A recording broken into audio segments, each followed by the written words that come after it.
Historiquement vôtre. Historiquement Vôtre, l'émission qui remonte aux origines de la gastronomie qu'on aime.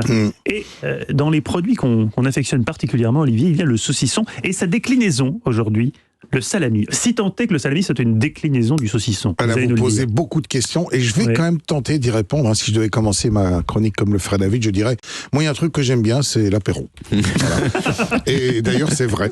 C'est vrai que c'est assez rare que vous fassiez des choses que vous aimiez pas. Ouais, j'aime bien l'apéro et je trouve que le compagnon idéal de l'apéro, c'est quand même le saucisson. Oui. Le saucisson ou le salami. Alors, le salami, ça sonne quand même un peu italien. Et on va pas entretenir le suspense beaucoup plus longtemps. C'est un mot d'origine italien. D'ailleurs, salami, c'est un pluriel. Oui. C'est le pluriel de salame. Et ça veut dire saucisson salé.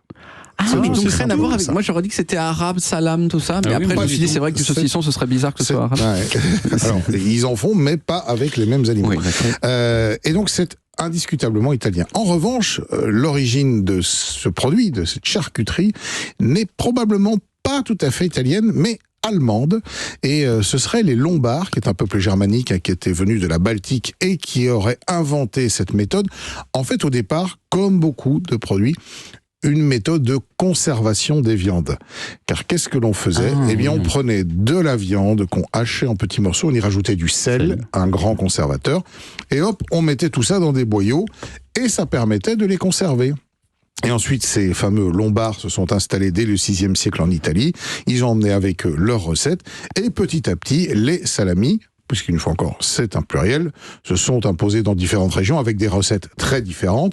Alors la base, normalement, c'est évidemment du porc avec du gras et du maigre de porc, du sel, et puis un mélange d'herbes, d'épices, et dans certains pays européens, on y rajoute du piment, de l'ail, des poivrons, on peut même mettre du poivre, évidemment, de la viande de bœuf. Salami, c'est pas une recette particulière. C'est pas une recette. Mais alors pourquoi nous, quand on entend salami, on pense un salami particulier? Alors, parce que c'est rouge avec des blancs dedans. Tout petits blancs. Voilà, ça c'est ce qu'on appelle le salami italien, c'est donc leur recette traditionnelle. Nous, on fait plutôt des petits saucissons. Vous voyez en général du petit saucisson sec. En fait, sauf par exemple si vous prenez la Rosette de Lyon, ça ressemble à un salami. Le salami, c'est un hachage fin de la viande. Alors cette couleur un peu rose éclatante, malheureusement, celle-là, elle est souvent due à la présence de sel nitrité, et oui, qui sont un additif utilisé pour la conservation. On sait aujourd'hui que c'est pas très bon pour la santé.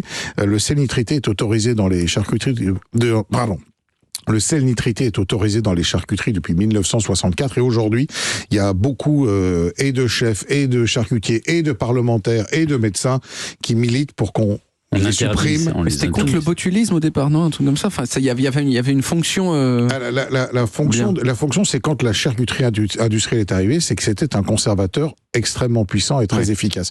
Et on s'est donc habitué à avoir ces charcuteries très roses. Le jambon, normalement, si vous faites un vrai jambon sans sel nitrité, il est gris, il est pâle. Si on vous met ça aujourd'hui dans votre assiette, vous pensez qu'il a un problème qui est pas bon.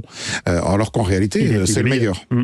Donc voilà. Et avec le salami, les Italiens, ils font aussi des recettes, comme par exemple la fameuse pasta al salame, la pâte au saucisson.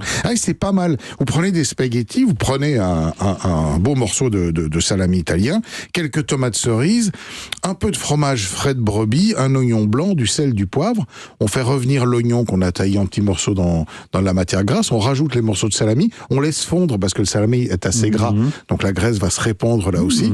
Paf, on jette les tomates cerises, un petit morceau de fromage qui va fondre là aussi, sel, poivre, on fait les spaghettis, on réunit le tout et on a On réunit le tout dans la poêle. Dans la poêle, évidemment. Les pâtes vont à la sauce et pas l'inverse. Et donc voilà, vous avez une délicieuse recette de pâtes au salami. Formidable. Merci Olivier, on retrouve toutes ces fabuleuses recettes sur le site europe1.fr.